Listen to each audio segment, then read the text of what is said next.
بسم اللہ الرحمن الرحیم۔ محترم ناظرین و سامعین، السلام علیکم ورحمۃ اللہ وبرکاتہ۔ ہجرہ اسود کی حیران کن اور دلچسپ تاریخ۔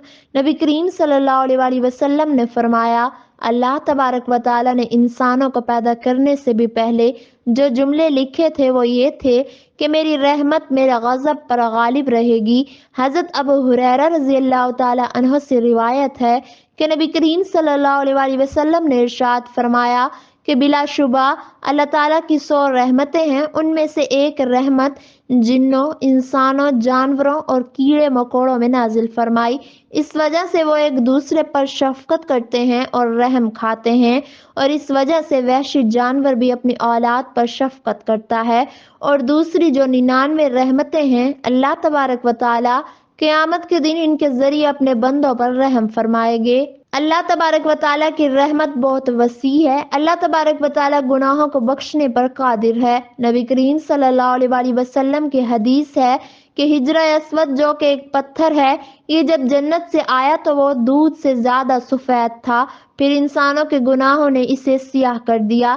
ناظرین، ہجر کے معنی پتھر جبکہ اسود سیاہ اور کالے رنگ کو کہتے ہیں۔ یہ ایک عجیب کرشماتی پتھر ہے کہ جس کے اندر اللہ تبارک و تعالیٰ نے انسانوں کے گناہ جذب کرنے کی بھی قوت رکھی ہے۔ کالا پتھر خانہ کعبہ میں لگا ہوا مقدس پتھر جسے حاجی دوران طواف بوسہ دیتے ہیں، یہ خانہ کعبہ کی دیوار میں جنوب مشرقی دیوار میں نصب ہے۔ پتھر کا عرض تقریباً 7 انچ ہے۔ اس کے گرد چاندی کا گول چکر بنا ہوا ہے جس میں سونے کی آمیزش کی گئی ہے۔ اس پتھر کو اللہ کی نشانی قرار دیتے ہیں۔ اس پتھر کو نہ صرف مسلمان بلکہ دنیا کے تمام مذاہب کے پیروکار اس پتھر کو مقدس مانتے ہیں۔ حج یا عمرہ جانے والے لوگوں کے لیے اس پتھر کا بوسہ لینا ضروری ہے۔ اگر لوگوں کا ہجوم زیادہ ہو تو ہاتھ کے اشارے سے بھی بوسہ دیا جا سکتا ہے۔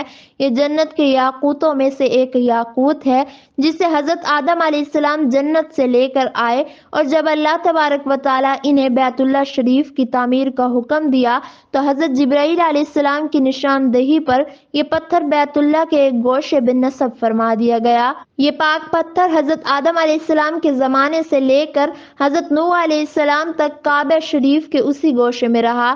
پھر جب طوفان نوح علیہ السلام پر برپا ہوا تو حضرت جبرائیل علیہ السلام نے امانت کے طور پر اس پتھر کو ہبل ابی کیس میں رکھ دیا، جو کہ حضرت ابراہیم علیہ السلام کے زمانے تک وہاں ہی رہا۔ پھر جب اللہ تبارک و تعالیٰ کے حکم سے حضرت ابراہیم علیہ السلام نے حضرت جبرائیل علیہ السلام کی نشاندہی پر بیت اللہ کی تعمیر کی تو حضرت جبرائیل علیہ السلام نے ہی اس پتھر کو ابی کیس نامی پہاڑ سے اس پتھر کو نکالا اور حضرت ابراہیم علیہ السلام کی خدمت میں پیش کیا۔ اسی طرح پھر حجرہ اسود کو اسی جگہ کی زینت بنا دیا گیا جہاں پر ہجرہ اسود پہلے جلوہ فرما اور رونق افروز تھا۔ ابو طاہر سلیمان اپنے والد کی وفات کے بعد اپنے بڑے بھائی کو شکست دے کر بحرین پر قابض ہو گیا اور ایک مشہور کرامتی سردار بن گیا۔ اس نے سب سے ذلیل کام جو کیا کہ مکہ مکرمہ کی پاک زمین پر حملہ آور ہوا۔ یہ اس قدر ظالم تھا کہ یہ اس سے برداشت نہ ہوتا تھا کہ مسلمان مکہ میں کیوں حج کرنے جاتے ہیں۔ 317 ہجری کو اس نے مکہ مکرمہ آ کر بحرین کی ایک بڑی فوج کے ساتھ مکہ مکرمہ پر حملہ کر دیا اور مکہ مکرمہ میں بے دریغ لوگوں کو شہید کیا گیا۔ 30,000 لوگوں کو شہید کیا، جن میں 1700 حاجی اور 700 طواف کرنے والے بھی شہید ہو گئے۔ اس نے یہ سارا حملہ اور کھیل میزاب رحمت یعنی کعبہ شریف کا پرنالہ جو سونے کا تھا اکھاڑنے، مقام ابراہیم اور ہجرہ اسود چوری کرنے کے لیے کھیلا تھا۔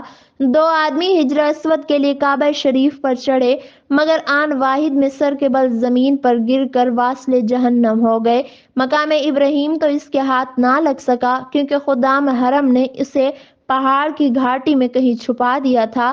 جب اس نے حرم پاک پر قبضہ کر لیا تو جعفر بن حلاج نے ابو طاہر کے حکم سے ہجرہ اسود کو کدال سے اکھاڑ لیا، اس پر کئی ضربیں لگائی جس سے کچھ ریزے ٹوٹ گئے اور اپنے ساتھ بحرین لے گئے۔ ابو طاہر نے بیت اللہ کا دروازہ بھی اکھاڑ پھینکا اور غلاف کعبہ کو ٹکڑے کر کے فوج کے اعلیٰ عہدیداروں میں تقسیم کر دیے گئے۔ یہ اسلام کا پہلا ایسا سال تھا کہ جب حج بیت اللہ بھی موقوف ہو گیا۔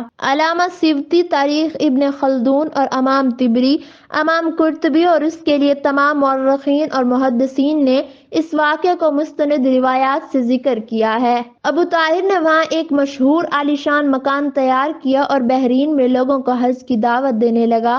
وہ مکہ مکرمہ کی طرف آنے والے ہر سال حاجیوں کو اغوا اور قتل کرتے۔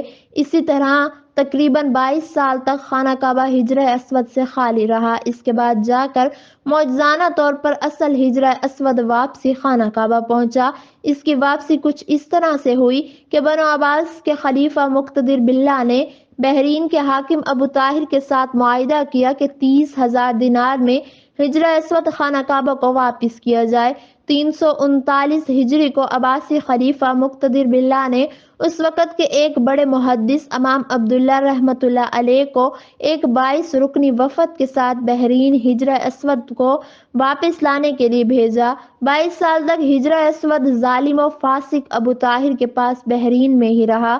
جب حضرت عبداللہ رحمۃ اللہ علیہ بحرین پہنچے تو بحرین کے حاکم نے یہ چال چلی کہ اصلی حجر اسود کو کہیں چھپا دیا اور نقلی پتھر کو غلاف میں لپیٹ کر پیش کر دیا۔ حضرت عبداللہ نے اس پتھر کو پانی میں ڈبویا اور فرمایا کہ یہ حجر اسود نہیں ہے۔ اب دوسرا پتھر لایا گیا، آپ نے اسے بھی پانی میں ڈبویا اور پھر آگ پر گرم کیا تو کہنے لگے کہ یہ بھی اصلی حجر اسود نہیں ہے۔ حاکم بحرین ابو طاہر کہنے لگے یہ کیسا پیمانہ ہے آپ کا؟ حضرت عبداللہ فرمانے لگے کہ نبی کریم صلی اللہ علیہ وسلم کا فرمان مبارک ہے کہ حجر اسود ایک ایسا جنتی پتھر ہے کہ جو نہ پانی میں ڈوب سکتا ہے اور نہ ہی اسے آگ کوئی اثر کر سکتی ہے۔ اس کے بعد پھر انہیں ایک پتھر دیا گیا جس کو انہوں نے پانی میں ڈالا تو وہ تیرنے لگا اور آگ میں ڈالا تو وہ گرم ہی نہ ہوا۔ حضرت عبداللہ فرمانے لگے کہ یہی اصلی جنتی پتھر ہے۔ پھر حضرت عبداللہ اس پتھر کو لے کر مکہ کی طرف چل پڑے۔ اس پتھر کو ایک کمزور اونٹنی پر لادا گیا جو کہ بہت تیزی سے چلنے لگی۔ اب اس کو لے کر مکہ مکرمہ پہنچے، یہاں آپ کا شاندار استقبال کیا گیا۔ روایات میں آتا ہے کہ ابو طاہر کی وفات چیچک سے ہوئی۔ ایک اور روایت یہ بھی ملتی ہے کہ ابو طاہر کو ایک ایسی بیماری لگی کہ اس وقت اس کا کوئی علاج نہ تھا اور اس کے جسم سے ایسی بدبو نکلتی تھی کہ اس کے طبیب بھی اس سے دور بھاگتے تھے۔ نبی کریم صلی اللہ علیہ وسلم نے فرمایا اس حجر اسود کو اپنے عمل خیر کا گواہ بنا لو کیونکہ یہ قیامت کے دن اللہ پاک کے دربار میں اپنے استلام کرنے والوں کی سفارش کرے گا۔ اس کی ایک زبان اور 2 ہونٹ ہوں گے۔ اسی طرح ابن ماجہ کی حدیث شریف ہے کہ جو شخص حجر اسود کو ہاتھ لگائے گا تو سمجھیں گے اس سے اللہ پاک سے مصافحہ کیا۔ نبی کریم صلی اللہ علیہ وسلم نے فرمایا کہ حجر اسود اور مقام ابراہیم 2 جنتی یاقوت ہیں۔ اگر اللہ پاک ان کی روشنی کو ختم نہ کرتا تو یہ پوری زمین کو روشن کر دیتے۔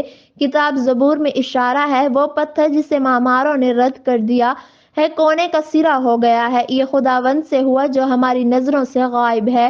متی کی انجیل میں اسی رد کیے ہوئے پتھر کا ذکر ہے کہ مسیح نے بنی اسرائیل سے کہا خدا کی بادشاہت تم سے لے لی جائے گی اور ایک قوم کو جو اس کے پھل لائے دی جائے گی، جو اس پتھر پر گرے گا چور ہو جائے گا، پر جس پر وہ گرے گا اسے پیس ڈالے گا۔ ہو سکتا ہے کہ انہوں نے اسی پتھر کی طرف اشارہ کیا ہو جسے حجر اسود کہا جاتا ہے۔ عہد نامہ عتیق میں بھی اس پتھر کا ذکر آیا ہے۔ اللہ سے دعا ہے کہ اللہ تبارک و تعالی ہمارے گناہوں کو اپنی رحمت سے معاف فرما دے اور ہمیں سیدھے راستے پر چلنے کی توفیق عطا فرمائے اور ہمارا خاتمہ ایمان پر فرمائے۔ آمین ثم آمین۔